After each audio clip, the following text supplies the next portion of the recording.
नमस्कार दोस्तों, मेरा नाम है मनीष कुमार और यूथ एकेडमी में आप सभी का स्वागत है। दोस्तों, आज हम सिलेक्शन सीरीज में मिक्स क्वेश्चंस की प्रैक्टिस करेंगे। आज का वीडियो हमारा चौथा वीडियो है। अगर पहले 3 वीडियो में से कोई भी वीडियो मिस किया आपने तो उनका लिंक आपको डिस्क्रिप्शन में मिल जाएगा, वहां क्लिक करके आप देख सकते हैं। आज का सबसे पहला क्वेश्चन हमारे पास है, 4 संख्याओं का अनुपात 1/3 अनुपात 1/6 अनुपात 1/2 अनुपात 1/15 है।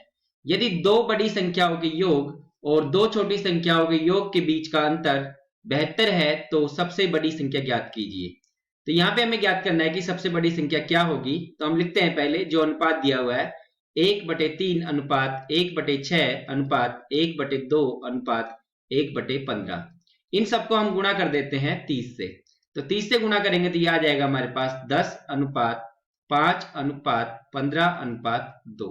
तो यहां से दिख रहा है कि दो जो बड़ी बड़ी संख्याएं हैं वो है 10 और 15। ये सबसे बड़ी संख्याएं हैं और सबसे छोटी संख्या हो जाएगी हमारे पास 5 और 2। तो यहाँ पे बड़ी संख्याओं का योग करते हैं तो इनका योग हो जाएगा हमारे पास 25 और छोटी संख्याओं का योग यहां से ये हो जाएगा 7। 25 और 7 का अंतर निकालेंगे तो 25 माइनस 7 करने पे ये आ जाएगा हमारे पास 18। मतलब कि इस 18 का मान दिया हुआ है ये 72 के बराबर है। तो एक इकाई का मान यहां से आ जाएगा 4 के बराबर। एक इकाई बराबर 4 के बराबर आ गया है। तो हमें ज्ञात करना था सबसे बड़ी संख्या ज्ञात कीजिए। तो सबसे बड़ी संख्या जो है हमारे पास वो है 15 इकाई के बराबर। तो 15 इकाई का मान हो जाएगा 15 गुणा 4 करने पे 15 चौके 60। तो 60 इस क्वेश्चन का आंसर हो जाएगा, जो कि दिया है ऑप्शन बी में। ऑप्शन बी इसके लिए करेक्ट हो जाएगा। अगला क्वेश्चन हमारे पास है, अमित अकेला एक कार्य को 15 दिनों में पूरा कर सकता है और बलवीर अकेला उसी कार्य को 10 दिनों में कर सकता है। यदि अमित अकेला 3 दिनों तक कार्य करता है जिसके बाद बलवीर उसके साथ शामिल हो जाते हैं तो पूरे कार्य को कितने दिनों में समाप्त हो जाएगा। मतलब कि कार्य जो है कुल कितने दिनों में समाप्त हुआ है। तो ये जैसा कि यहाँ पे दिया हुआ है कि अमित और बलवीर नाम के दो व्यक्ति है। अमित 15 दिन में काम खत्म करता है और बलवीर जो है वो 10 दिन में काम खत्म करता है। तो यहाँ पे लिखते हैं 10 दिन। अब यहाँ पे हम निकालते हैं 10 और 15 का एलसीएम, जो कि हो जाएगा कुल काम। तो ये हो जाएगा 30 जो है ये कुल काम हो गया है। 30 कुल काम हो गया तो अमित की जो कार्य क्षमता हो जाएगी ये हो जाएगी 30/15 करेंगे तो 2 की कार्य क्षमता हो जाएगी और बलवीर की कार्य क्षमता हो जाएगी 30/10 करने पे 3 की। ये आ गया हमारे पास कार्य क्षमताएं या क्षमताएं। तो जैसा कि दिया हुआ है कि अमित अकेला 3 दिनों तक कार्य करता है। तो यहाँ पे लिखते हैं कि ये अमित है और इसने 3 दिन कार्य किया है और उसने जो है 2 की स्पीड से, मतलब 2 की कार्य क्षमता से किया है। उसने 6 काम कर दिया गया। तो 6 काम जो है अमित ने 3 दिनों में कर दिया है। अब बाकी जो काम बचेगा वो उसके साथ बलवीर शामिल हो जाता है। तो लिखते हैं कि अमित प्लस बलवीर। तो अमित प्लस बलवीर जो होगा, अब वो करेंगे दोनों काम मिलके। तो यहाँ पे जैसा कि दोनों की कार्य क्षमता जुड़ जाएगी और 2 और 3 जो है 5 हो जाएगी। अब 5 की कार्य क्षमता से करेंगे, पर करने के लिए जो बचा हुआ काम है वो बचा हुआ है 30 माइनस 6 करेंगे तो 24 काम। अब 24 काम अमित और बलवीर मिलके करेंगे तो यह आ जाएगा, कुल दिनों की संख्या निकालते हैं कि बाकी बचा हुआ काम करने में उनको कितना समय लगेगा। तो यह आ जाएगा हमारे पास कि कुल काम 24/5 करेंगे तो यह आ जाएगा 5 चौके 20, 4 सही 4/5 दिन। 4 सही 4/5 दिन लगेंगे जब दोनों मिलकर करेंगे, जो कि बचा हुआ 24 काम है। और अमित ने पहले 3 दिन काम कर लिया। तो इस तरह के हमारे पास कुल समय जो हो जाएगा वो हो जाएगा 3 + 4 सही 4/5। और जब इनको जोड़ेंगे तो यह आ जाएगा हमारे पास 7 सही 4/5 दिन। 7 सही 4/5 दिन कुल समय लगेगा जब अमित अकेला 3 दिनों तक कार्य करेगा और उसके बाद जो है उसके साथ बलवीर शामिल हो जाएगा। तो इसका आंसर हो जाएगा ऑप्शन डी। ऑप्शन डी इसके लिए करेक्ट है। अगला प्रश्न हमें दिया हुआ है, tan 16 degree plus 2 plus tan 16 degree cot 61 degree plus 4 sin 41 degree cos 41 degree upon cos 8 degree plus cot 61 degree का मान क्या है। तो हम इसको लिखते हैं ऐसे कैसे पहले कि tan 16 degree plus 2 plus tan 16 degree और कोट 61 डिग्री प्लस ये इसको लिखते हैं 4 को 2 इंटू 2। तो ये जाएगा 2 इंटू 2 साइन 41 डिग्री और कोस 41 degree upon cos 8 degree plus cot 61 degree. अब इसको सिंप्लीफाई करेंगे तो ये हमारे पास है 2 साइन ए कोस ए और ये हो जाएगा हमारे पास साइन 2a। तो ये हो जाएगा हमारे पास टोटल साइन 82 डिग्री। तो इसको लिखते हैं हम फिर से कि tan 16 degree plus 2 plus tan 16 degree cot 61 degree plus 2 into sine 41 degree into 2 upon cos 8 degree plus cot 61 degree. यह आ जाएगा हमारे पास 10 16 degree plus 2 plus 10 16 degree cot 61 degree plus 2 sine 41 2 या 82 हो जाएगा, तो ये 82 डिग्री। और इस कोस 8 डिग्री को लिखा जा सकता है cos 90 minus 82 degree plus cot 61 degree. तो यह आ जाएगा हमारे पास 10 16 degree plus 2 plus 10 16 degree cot 61 degree plus 2 sine 82 degree. और कोस 90 माइनस थीटा होता है साइन थीटा, तो साइन थीटा लिखेंगे तो ये हो जाएगा साइन 82 डिग्री। यहाँ पे साइन 82 डिग्री साइन 82 डिग्री एक बार कट जाएगा और ये बचेगा हमारे पास सिर्फ 2 और प्लस कोट 61 डिग्री। तो यहाँ पे हमारे पास ये आ गया, ये 2 प्लस 2 4, तो यहाँ से आ गया 4 plus 10 16 degree plus 10 16 degree cot 61 degree plus cot 61 degree. इसको और सिंप्लीफाई करते हैं तो ये हो जाएगा 4 ऐसे कैसे प्लस 10 16 डिग्री प्लस 10 16 डिग्री ऐसे कैसे, और इस कोट 61 डिग्री को लिखते हैं कोट 90 माइनस 29 डिग्री प्लस इस कोट 61 डिग्री को भी लिखते हैं कोट 90 माइनस 29 डिग्री। तो कोट 90 माइनस थीटा हो जाएगा टेन थीटा, तो इसको फिर से लिखेंगे तो ये हो जाएगा 4 प्लस 10 16 डिग्री प्लस 10 16 डिग्री और ये हो जाएगा 10 29 डिग्री प्लस ये भी हो जाएगा 10 29 डिग्री। अब ये हमारे पास बचा है 4 plus 10 16 degree plus 10 16 degree 10 29 degree plus 10 29 degree, और यहाँ पे जो है 16 डिग्री प्लस 29 डिग्री मिलके 45 डिग्री होता है और a प्लस बी बराबर 45 डिग्री होता है, तो हो जाता है हमारे पास 10a plus 10b plus 10a 10b बराबर 1। तो ये पूरा भाग जो है ये 1 के बराबर हो जाएगा, तो हमारे पास बचेगा 4 प्लस 1 जो कि हो जाएगा 5 के इक्वल। 5 जो इसका आंसर है जो कि दिया है ऑप्शन सी में, ऑप्शन सी इसके लिए करेक्ट हो जाएगा। अगला प्रश्न हमें दिया हुआ है, यदि 12 से 1/2% प्रति वर्ष दर से 2 वर्ष का चक्रवृद्धि ब्याज 510 रुपए है, तो उसी राशि पर उसी दर से उसी समय के लिए साधारण ब्याज क्या होगा। तो यहाँ पे जैसा कि दिया हुआ है कि ब्याज की दर जो है वो है 12.5% वार्षिक है, और जब हम इसका जब फ्रैक्शन मान निकालेंगे तो ये हो जाएगा 1/8। 1/8 का मतलब हो गया अगर 8 रुपए हमारे पास मूलधन है तो वो बढ़ के 9 रुपए हो जाएगा, तो 2 साल के लिए निकालना है तो ये हो जाएगा 8 का स्क्वायर, अगर मूलधन है तो 9 का स्क्वायर कुल जो है मिश्र धन हो जाएगा। तो यहाँ पे ये हो जाएगा अगर मूलधन 64 रुपए है तो ये बढ़ के हो जाएगा मिश्र धन 81 रुपए। तो यहाँ पे कुल ब्याज जो आ जाएगा वो आ जाएगा 17 रुपए। 17 रुपए ब्याज है, परंतु दिया हुआ है ये 17 रुपए जो है 510 रुपए के बराबर है, तो लिखते हैं कि 17 इकाई का मान जो है वो 510 के बराबर है, तो एक इकाई का मान निकालेंगे तो ये आ जाएगा हमारे पास 30 के बराबर। तो 30 के बराबर एक इकाई का मान आ गया है, तो अब हम निकालते हैं कि हमारे पास जो मूलधन था वो क्या था। तो हम 64 इकाई का मान निकालते हैं, तो मूलधन जो आ जाएगा तो मूलधन बराबर आ जाएगा 64 गुणा 30। 64 गुणा 30 रुपए ये मूलधन आ गया है, तो हमें निकालना है कि उसी राशि पर मतलब कि 64 गुणा 30 रुपए पर उसी दर से मतलब 12.5% दर से उस समय के लिए 2 वर्ष के लिए ब्याज क्या होगा। तो साधारण ब्याज निकालते हैं, तो ये हो जाएगा हमारे पास साधारण ब्याज बराबर मूलधन जो कि है 64 गुणा 30 गुणा दर। दर जो हमारे पास है वो है 12.5%, जो कि हो जाएगी हमारे पास टोटल 2 वर्ष के लिए 25%। तो 25% का मतलब हो जाएगा 1/4। तो 1/4 करेंगे तो ये हो जाएगा 4 एकम 4 और 16 जो कि 64, तो 16 3 48, ये आ जाएगा 480 रुपए। तो साधारण ब्याज का मान आ गया 480 रुपए, जो कि दिया है ऑप्शन डी में। ऑप्शन डी इसके लिए करेक्ट हो जाएगा। अगला प्रश्न हमारे पास है, यदि एक संख्या 2 4 7 XY 3 से 4 से और 11 से इन तीनों से विभाज्य है, ये तीनों से विभाज्य है, ये जो संख्या दे रखी है, तो हमें ज्ञात करना है कि 2y माइनस 8x का मान क्या है। जैसा कि यहाँ पे दिया हुआ है कि दी गई संख्या जो है वो 3 से 7 से और 11 से तीनों से विभाज्य है, तो सबसे पहले हम 3 7 और 11 का एलसीएम लेते हैं। इनका एलसीएम आ जाएगा, जैसे कि अभाज्य संख्या है तो इनका एलसीएम आ जाएगा 3 गुना 7 गुना 11, ये हो जाएगा 21 गुना 11 करेंगे तो आ जाएगा 1 3 और 1 2, 231 हमारे पास आ गया है इनका एलसीएम।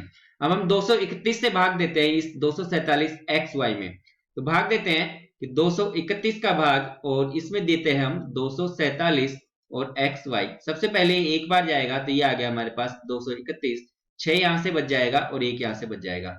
तो मान लेते हैं हमारे पास ये जो संख्या ही है एक्स वाई ही है।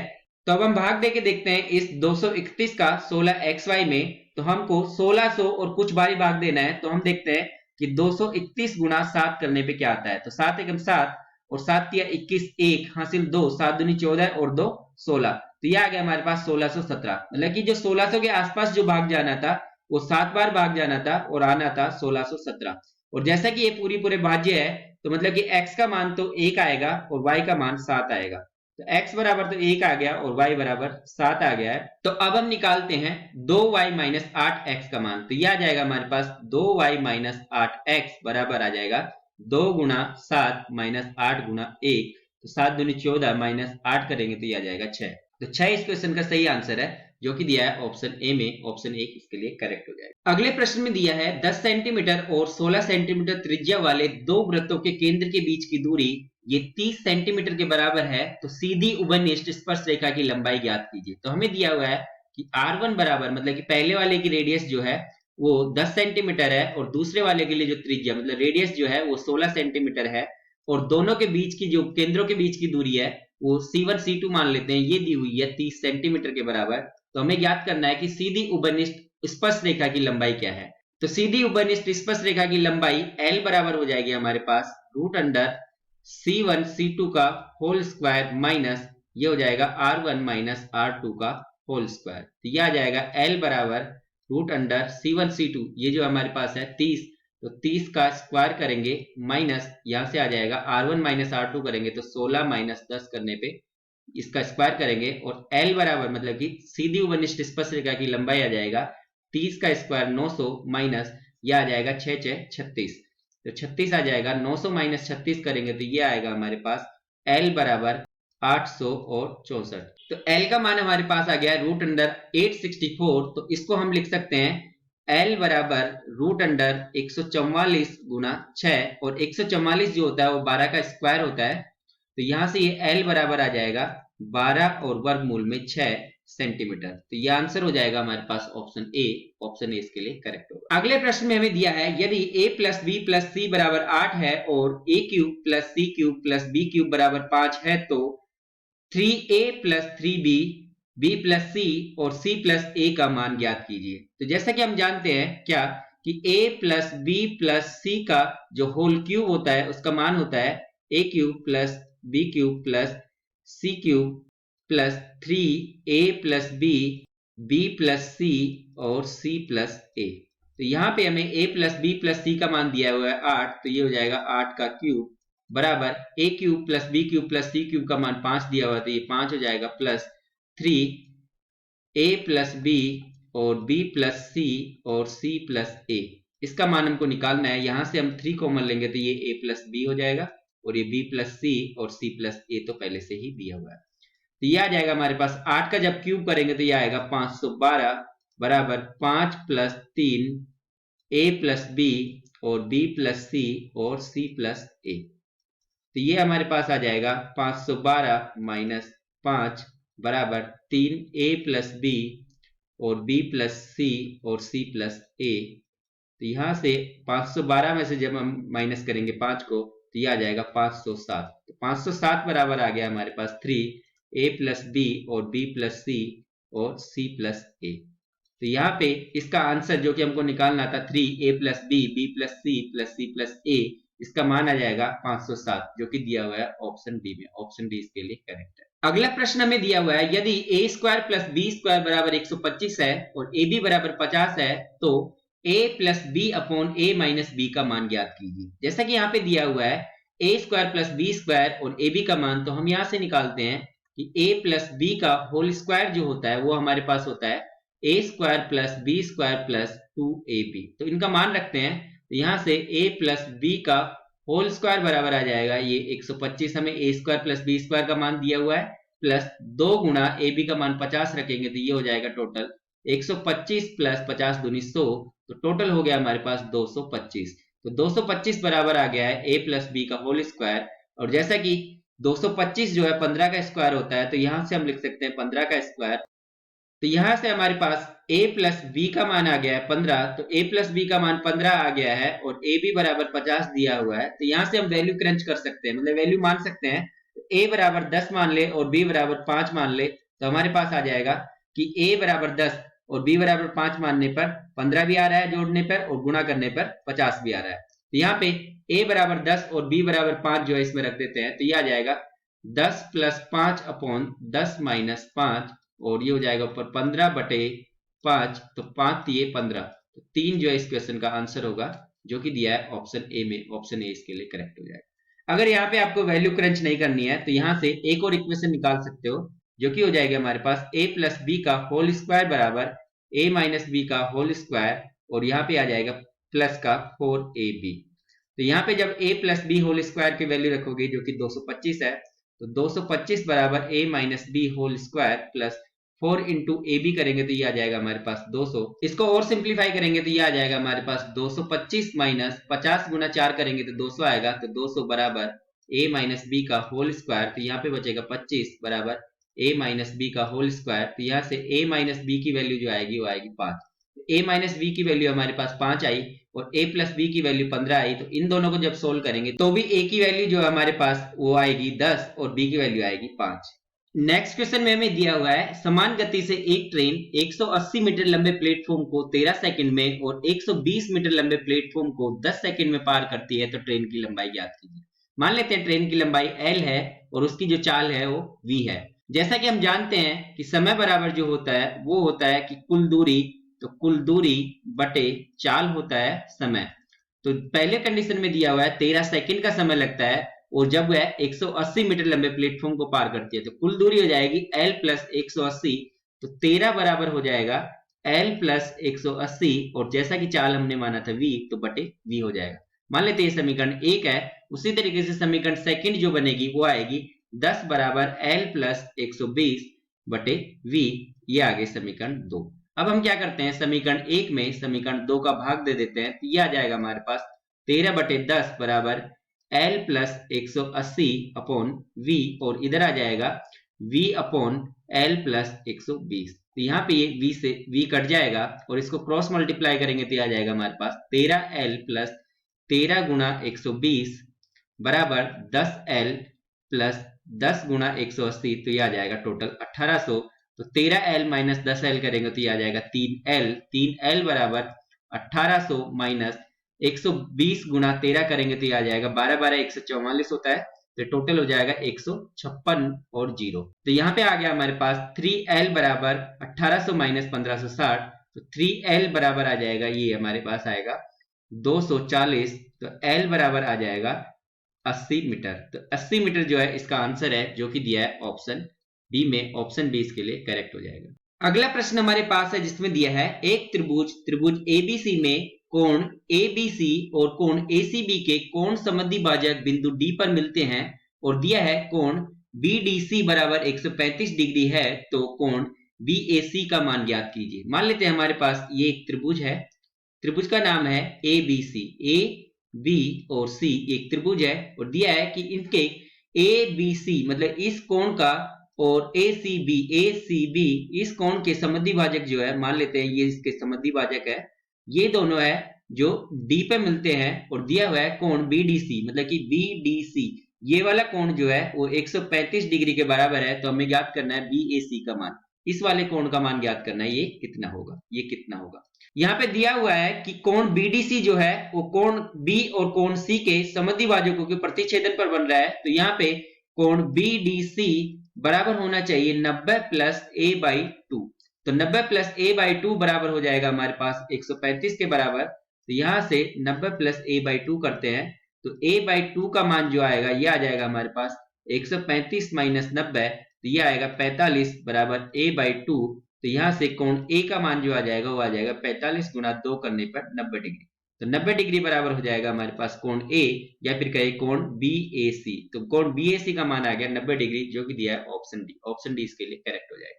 अगला प्रश्न हमारे पास नल एवं टंकी से है, जिसमें दिया है P एक टंकी को 5 घंटे में भर सकता है, Q समान टंकी को 15 घंटे में भर सकता है, और R समान टंकी को 7.5 मतलब 7.5 घंटे में खाली कर सकता है। तो समान टंकी को भरने में तीनों नल एक साथ कितना समय लेंगे। तो जैसा कि यहाँ पे दिया हुआ है, P को जो है वो 5 घंटे लगते हैं, Q को हमारे पास 15 घंटे लग रहे हैं और R को जो लग रहा है वो लग रहे हैं खाली करने में, जो हम लिखते हैं माइनस से, और ये 15/2 घंटे लग रहे हैं इसको, क्योंकि 7.5 घंटे को लिखा हमने 15/2 घंटे। अब हम इन सब का जो है एलसीएम ले लेते हैं ताकि हमें पता चल जाए कि कुल काम कितना है। तो इन सब का एलसीएम आ गया हमारे पास 15 एलसीएम, लेकिन 15 जो है मान लेते हैं कुल काम है। अब हम निकालते हैं इन सब की कार्य क्षमता। तो कार्य क्षमता निकालने के लिए कुल काम में हम इनके द्वारा लिए गए समय से भाग दे देंगे। तो 15/5 करने पे P की कार्य क्षमता आ जाएगी जो कि आएगी 3। 15/15 करने पर Q की कार्य क्षमता 1 आ जाएगी, और 15/15/2 करेंगे तो ये आ जाएगा हमारे पास 2, जो कि कार्य क्षमता आएगी हमारे पास R की, और R जो है खाली करने वाला पाइप है, तो इसके लिए हमारे पास आ जाएगा -2। तो ये आ गई P की कार्य क्षमता 3 है, Q की कार्य क्षमता 1 है और R की कार्य क्षमता -2 है। जब हम P plus Q plus R करेंगे, मतलब तीनों को एक साथ खोल देंगे, तो कुल कार्य क्षमता आ जाएगी 3 और 1 4, और -2 करेंगे तो आ जाएगी टोटल जो है 2 की कार्य क्षमता। तो +2 से लिख देते हैं। अब इस +2 कार्य क्षमता के साथ 15 काम करने के लिए जो समय लगेगा वो आ जाएगा कुल काम, जो कि 15 है, बटे कार्य क्षमता 2 से भाग दे देंगे तो ये आ जाएगा 7.5 घंटे। तो 7.5 घंटे जो है इस क्वेश्चन का आंसर है। ये वो टाइम है जब तीनों नल एक साथ खोल दिए जाएंगे तो टंकी को भरने में समय लेंगे। तो 7.5 घंटे इसका आंसर हो गया, जो कि है ऑप्शन सी। अगला प्रश्न हमारे पास है, यदि x² प्लस 2x/5 प्लस 1/25 बराबर 0 है तो x माइनस 2/3 का होल स्क्वायर क्या होगा। जैसा कि यहाँ पे दिया हुआ है x² प्लस 2x/5 प्लस 1/25 बराबर 0 है, तो यहाँ पे इसको हम लिख सकते हैं x प्लस 1/5 का होल स्क्वायर बराबर 0, क्योंकि x प्लस 1/5 का होल स्क्वायर ओपन करेंगे तो हमारे पास आ जाएगा x² प्लस 2x/5 प्लस 1/25।